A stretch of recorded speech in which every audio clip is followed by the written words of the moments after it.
నమస్తే. ప్రస్తుతం మనతో పాటు ప్రముఖ విశ్లేషకులు ఇమ్మంది రామారావు ఉన్నారు. ఆయనతో మాట్లాడదాం. నమస్తే సార్. నమస్తే అమ్మా.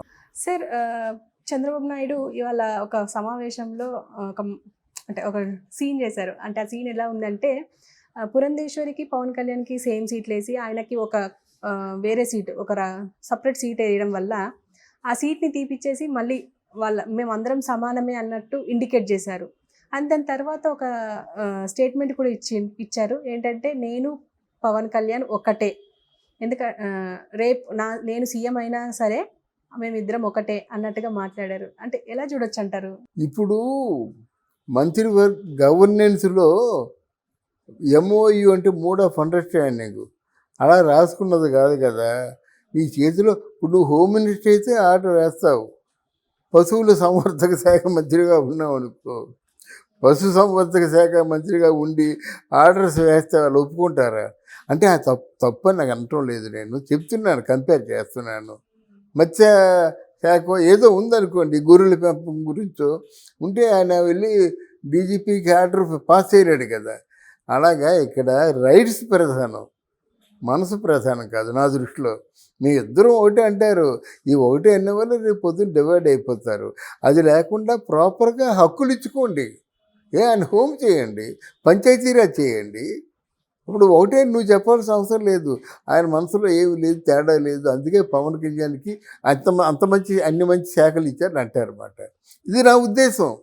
మాటలు మనం చేయకూడదండి. పవన్ కళ్యాణ్ తుఫాన్ అన్నాడు. కనీసం పవన్ కళ్యాణ్ తుఫాన్ అంటే తన సీట్లు త్యాగం చేసుకొని కూడా మొత్తం కూటమిని గెలిపించిన పవన్ కళ్యాణ్కి ఏదైనా మంత్రి పదవి ఇచ్చాడా? 2 గెలుచుకున్నాడు కదా. అంటే సీట్లు ఎక్కువ వస్తే ఇంకా ఎక్కువ గెలుచుకునేవాడు. ఎన్ని సీట్లు ఇచ్చినప్పుడు కూడా గెలుచుకునేవాడు కదా. మరి గెలుపొందిన తర్వాత ఆయన్ని రికగ్నైజ్ చేసినట్టుగా పవన్ కళ్యాణ్ తాలూకు 2 సీట్లలో ఒక సీటుకి ఇస్తే వచ్చే నష్టం ఏమిటి? మాటలు చూస్తే తుఫాన్, ఆచరణ చూస్తే ఆయన పవన్ జనసేన పార్టీలో ఎవరైనా కేంద్ర మంత్రిగా ఉన్నారని చెప్తే ఆ తుఫాన్ అని చెప్పాడు, కానీ వెళ్ళి యాక్షన్ తీసుకుంటావా? అందువల్ల ఇట్లాంటి గవర్నెన్స్లో మాత్రం ప్రాపరు అంటే మెకానిజం లేకపోతే ఏం చేయలేరమ్మా. మెకానిజం ఉంటే కార్యనిర్వహణ అంటే అక్కడ కార్యం ఉంటే కదా నిర్వహించడానికి. ఏదో రోడ్డు అండ్ భవనాల శాఖ ఉంది, ఆ రోడ్లు శుభ్రం చేయాలంటే ఆయనే చేయాలి, రిపేర్ చేయాలంటే ఆయనే చేయాలి. జాతీయ రోడ్లు అయితే కేంద్రం నుంచి నిధులు తీసుకొచ్చి చేయాలి. ఆ ప్రాపర్ కేర్ అంతా ఆయనది బాధ్యత.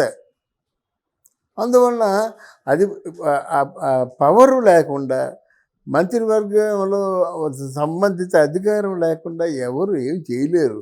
ఒకటే నిన్న అన్నావు కదా, ఒకటే అని నువ్వు నేను అంటే ఎలాగొద్ది? అప్పుడు అంతా అవసరం కొద్ది ఎన్నో మాట్లాడతావు, అనొచ్చు అనకపోవచ్చు, కానీ అది కరెక్ట్ కాదంట.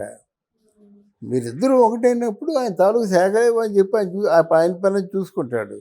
కూటమిని గెలిపించే ఘనత పవన్ కళ్యాణ్కి ఉన్నప్పుడు పవన్ కళ్యాణ్కి నువ్వు కనీసం ఏంటంటే ఎగ్జంప్షన్ ఇవ్వాలి. 40 సీట్లు ఇవ్వలేదు, 24 ఇచ్చావు. 24లో 3 తగ్గొట్టేశావు. దానికి కనీసం ఆయనకి ఇచ్చిన ప్రిఫరెన్స్ ఏమంటున్నాను నేను. తెలుగుదేశం పార్టీకి అన్ని టికెట్లు అన్ని బెర్తులు ఇచ్చే ముందు ఇంకో 2 3 బెర్తులు తగ్గించి నీకు ఇస్తే నీకు వచ్చిన నష్టం ఏమిటి? ఎవరైనా వేలెత్తి చూపిస్తారా? పవన్ కళ్యాణ్ లేనిదే కూటమి గెలుపు లేదని నువ్వే చెప్పావు, మోదీ చెప్పారు. అట్లాంటి నువ్వు చాలా కష్టపడి కూటమిని గెలిపించాడు అని పవన్ కళ్యాణ్ అన్నప్పుడు ఆయన పట్ల నువ్వు ప్రత్యేకంగా తీసుకున్న జాగ్రత్తలు ఏమిటి? ప్రత్యేకంగా ఇచ్చినటువంటి అది అంటే పవర్ఫుల్ శాఖలు ఏమిటి? అంటే బలీయమైన శాఖలు మనకు కావాలి. ఏదో నామకే వాస్తే శాఖలు అంటగడితే కాదు అది. అందువల్ల ఈ విషయంలో ఇద్దరు ఒకటైనప్పుడు కూడా ఒకటే అన్నట్టుగా రేపు ఇలా ప్రమాణ స్వీకారం ముందే తెలిసిపోతుంది మాకు ఎవరెవరికి ఏ శాఖలు ఇచ్చారో. అప్పుడు మనం ఆడుకోవచ్చు. ఎందుకంటే శాఖలు అంటే నిర్ణయించిందే మనం ఏం మాట్లాడుకుంటాము. మాటలకి చేతలకి చాలా తేడా ఉంటుంది. కానీ అంటే కొన్ని రోజుల్లో ఖచ్చితంగా పవన్ కళ్యాణ్, చంద్రబాబు నాయుడు విడిపోతారు అని చెప్పి కూడా చాలా మంది విశ్లేషకులు అది ఈజీ అమ్మా. ప్రతిపక్షం అయ్యే అవకాశం ఉంది పవన్ కళ్యాణ్ అని చెప్పి కూడా అంటున్నారు. అది అది పెద్ద ఆలోచించి చెప్పవలసిన మాట కాదు. ఇప్పుడు పవన్ కళ్యాణ్ ఎదిగాడా? ఎందుకు ఎదిగాడు? సీఎం అవడం కోసం. ఎప్పుడు అవుతాడు సీఎం? ఉన్న సీఎంని పడగొడితేనే అవుతాడు. అప్పుడు ఏమవుతాడు? మళ్ళీ ఎలక్షన్స్ వచ్చేసరికి పవన్ కళ్యాణ్ ప్రతిపక్షంలో ఉంటాడు, గవర్నమెంట్ ఫామ్ చేసుకుంటాడు. ఇదే లాస్ట్ ఛాన్స్ అంతే మాట. ఒకవేళ లోకేష్ మంచి విడదీయరాని అనుబంధం ఉంటే ఆ లోకేష్ కూడా మంచి పదవి ఏదో ఇచ్చి ఏదో ఆదుకుంటారు. కుటుంబంలో ఉన్న వాళ్ళని ఏదో పదవి ఇచ్చి ఆదుకుంటుంటారు కదా, అలాగే పదవి ఇచ్చి ఆదుకుంటాడు తప్ప నెక్స్ట్ ఇవన్నీ కూడా సీఎం అవ్వడానికే కదా ఆయన ఉద్దేశం.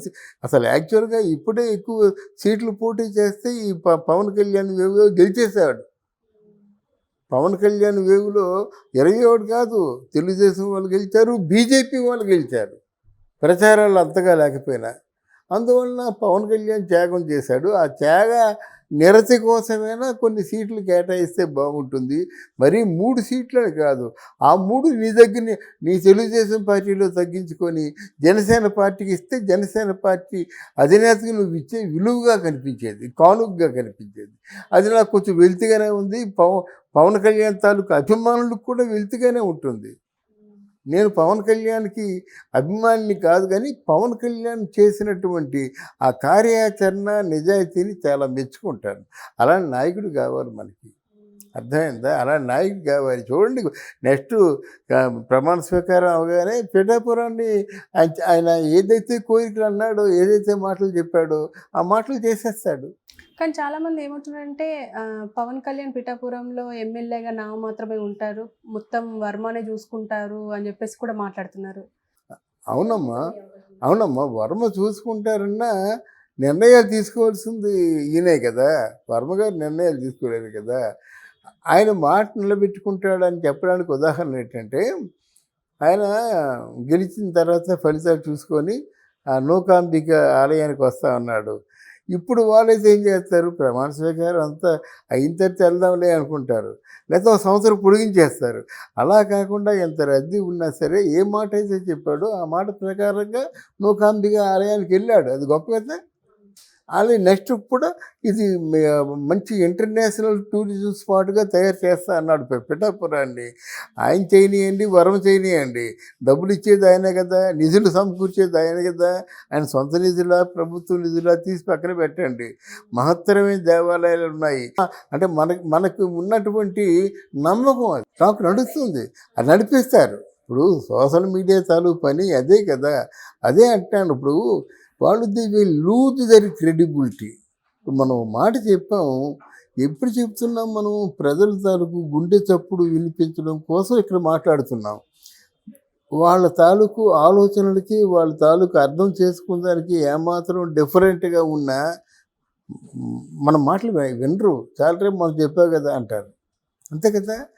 అందువల్ల ఏదోటి సృష్టించడం, గలాఫా లేపడం వాళ్ళ తాలూకు వంతు అనుకున్నప్పుడు కూడా ఇప్పుడు నిజంగా చంద్రబాబు నాయుడు, పవన్ కళ్యాణ్ వీళ్ళిద్దరూ సారథ్యం వహిస్తున్నారంటే ఇందులో వాళ్ళు సుఖపడేది ఉండదు. 1.25 లక్ష సమస్యలు, ఖజానా ఖాళీ అయిపోయింది, వాగ్దానాలు చాలా చేసేశారు. మెగా డిఎస్సి పెడతా ఉన్నాడు, ల్యాండ్ టైటిలింగ్ యాక్ట్ సర్దిద్దుతా ఉన్నాడు.